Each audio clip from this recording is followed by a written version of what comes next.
आदर सम्मान अभिनंदन आभार। नमस्कार देवियों सज्जनों, बहुत बहुत स्वागत है आप सभी का आपके अपने चैनल अभिवाणी में। मेरा नाम है अभिषेक शर्मा। सुप्रभात, सभी बड़ों को प्रणाम, छोटों को प्रेम।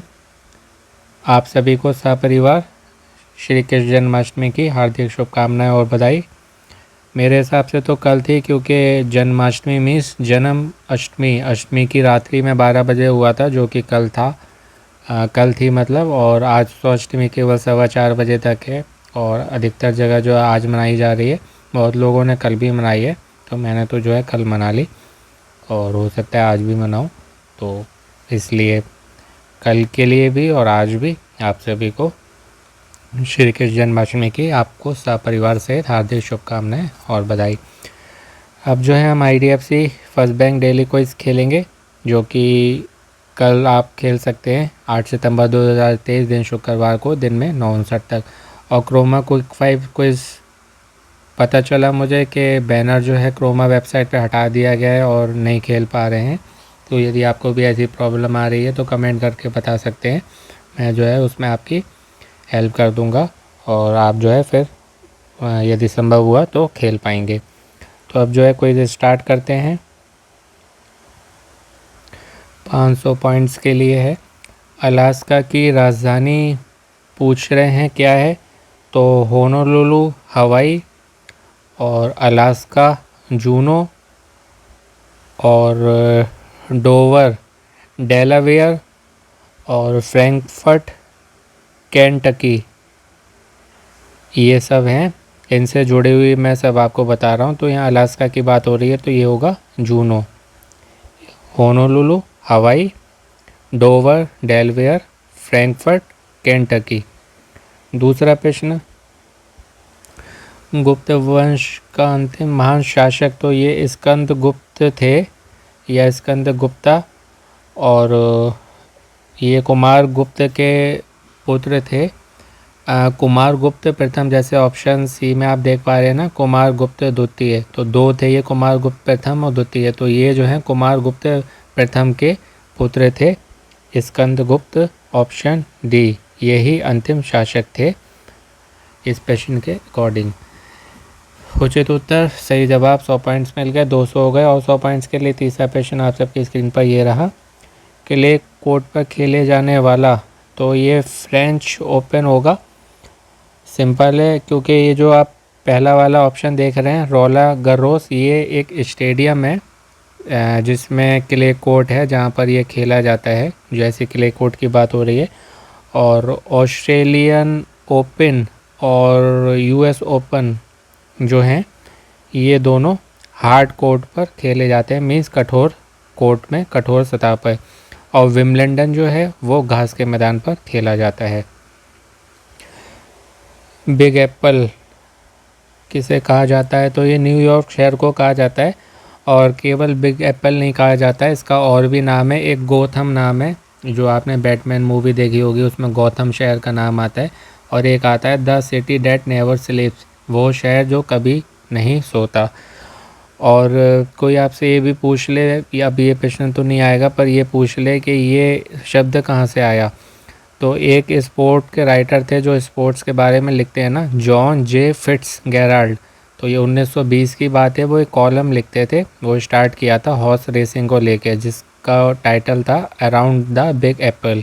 तो वहाँ से ही आया है big apple, around the big apple by John J Fitzgerald in 1920। ये स्पोर्ट्स राइटर थे, खेल से जुड़े हुए, और हॉर्स रेसिंग के बारे में उन्होंने ये चीज़ कहा था। पहली बॉलीवुड फिल्म, ये भी बहुत सरल है, पहला ऑप्शन है 1913, तो इसमें हुई थी, कौन सी मूवी है, तो ये राजा हरिश्चंद्र जी की मूवी है। राजा हरिश्चंद्र जी श्री राम जी के पूर्वज, राम जी भगवान जी जो हैं श्री राम जी, उनके जो पूर्वज रहे हैं उसमें सत्यवादी राजा हरिश्चंद्र भी थे, जो अपने सत्य निष्ठा के लिए, सत्य बोलने के लिए जाने जाते थे। और ये मूवी जो है दादा साहब फाल्के ने बनाई थी, कब, 21 अप्रैल 1913। इससे जुड़े हुए कई प्रश्न आ चुके हैं KBC में अलग अलग उसमें। तो ये वाली 1913 की मूवी है, 21 अप्रैल 1913 में रिलीज़ हुई थी, दादा साहब फाल्के ने बनाई थी, नाम है सत्यवादी राजा हरिश्चंद्र, जो कि सत्यवादी राजा हरिश्चंद्र जी के ऊपर है। इसे जो है पूर्ण लंबाई वाली भारतीय फीचर फिल्म माना जाता है, पहली पूरी लंबाई वाली भारतीय फीचर फिल्म माना जाता है। और ये जो है एक मूक फिल्म थी, यानी कि बिल्कुल साइलेंट मूवी जो होती है बिना आवाज़ वाली, उसको कहते हैं मूक फिल्म। और इसको बनाने में कुछ ऐसे इंपॉर्टेंट पॉइंट्स बता रहा हूँ जो शायद ही आपको मालूम होंगे या किसी ने शायद ही आपको बताए होंगे। इस मूवी को, इस पिक्चर को बनाने में इन्हें 6 महीने 27 दिन लगे थे, 6 months 27 days। और इस मूवी का इनको आइडिया कैसे आया था? 1913 की बात हो रही है ना, तो 1911 में एक मूवी लगी थी हॉलीवुड की, द लाइफ ऑफ क्राइस्ट, जो कि 1906 की मूवी थी। 5 वर्ष बाद लगी थी द लाइफ ऑफ क्राइस्ट, 1906 की मूवी थी, जो कि 1911 में, अप्रैल 1911 में बॉम्बे के थिएटर में लगी थी। उस समय जो है मुंबई को बॉम्बे बोला जाता था। तो ये फिल्म इन्होंने देखी थी दादा साहब फाल्के जी ने, तो उससे इनको एक आइडिया आया था फीचर फिल्म बनाने का। फिर फरवरी 1912 में ये जो है फिल्म कैसे बनती है उससे पहले इनको नहीं आता था बनाना, तो फरवरी 1912 में इन्होंने फिल्म निर्माण तकनीक सीखा।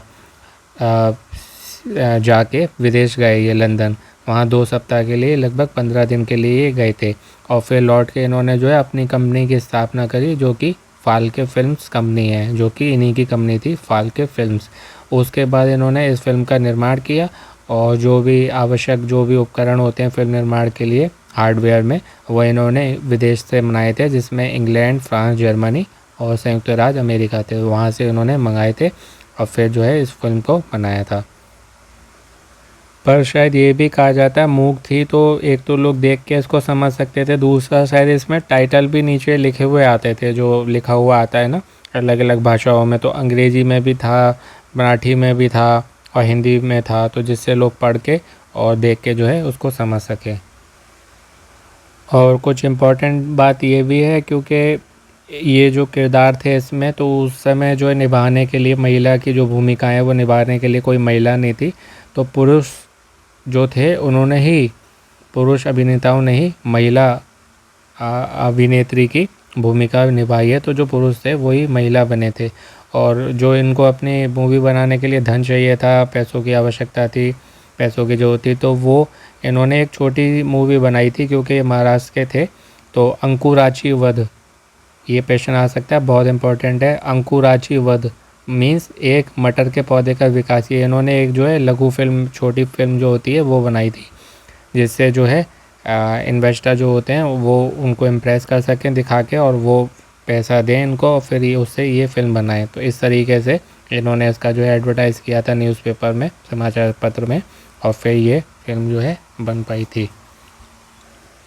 और ये भी कहा जाता है कि जो मैंने आपको बताया कि इतने महीने लगे थे और लगभग 4 रील की ये फिल्म थी, उस समय रीलें चलती थी, तो 4 रील की थी, पर पता नहीं 2 जो है कहते हैं खो गई हैं, केवल पहली और आखिरी जो बची है, और वो national film archive of India है जो, उसमें उसको सुरक्षित रखा गया, national film archive of India. और इसके साथ ही ये मूवी जो रिलीज़ हुई थी वो पूछा जाए, वो तो ईयर तो मैंने आपको बता दिया, 21 अप्रैल 1913 में कहाँ रिलीज़ हुई थी, तो बॉम्बे में एक थिएटर था, या अब भी हो सकता है हो, ओलंपिया थिएटर, ओलंपिया थिएटर, तो वहाँ ये जो रिलीज़ हुई थी। और 3 मई 1913 को उसके कुछ दिन बाद एक और थिएटर में रिलीज़ हुई थी, जो कि coronation cinematograph of variety hall था, जो कि गिरगांव में, कोरोनेशन सिनेमेटोग्राफ और वैरायटी हॉल जो कि गिरगांव में, वहाँ पर ये 2 जगह जो है रिलीज़ हुई थी। और ये दादा साहब फाल्के वही हैं जिनके नाम पर एक बहुत फेमस प्रसिद्ध अवार्ड है जो दिया जाता है, दादा फाल्के साहब अवार्ड जो है, तो वो इन्हीं के नाम पर है, तो ये भी आपको मालूम होना चाहिए। तो जो भी इम्पोर्टेंट बात थी इसको इससे जुड़ी हुई मैंने जो है मोस्टली कवर करके आपको बता दी है।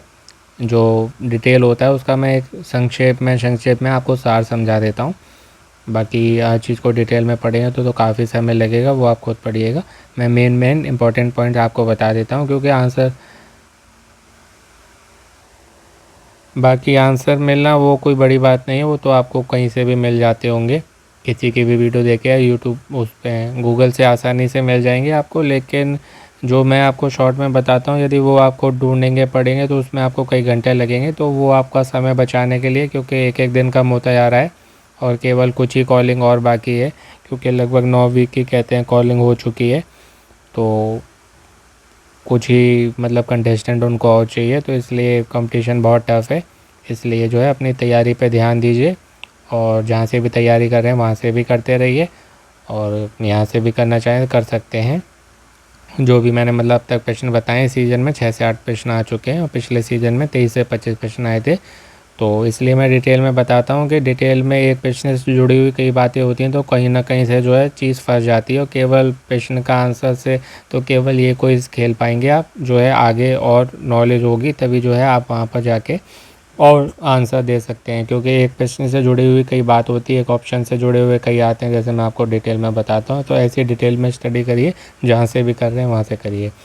बाकी अपना अपनों का ध्यान रखिए, स्वस्थ रहिए, व्यस्त रहिए, मस्त रहिए, प्रसन्न रहिए, मोटिवेट रहिए, पॉजिटिव रहिए, अपना अपनों का ध्यान रखिए।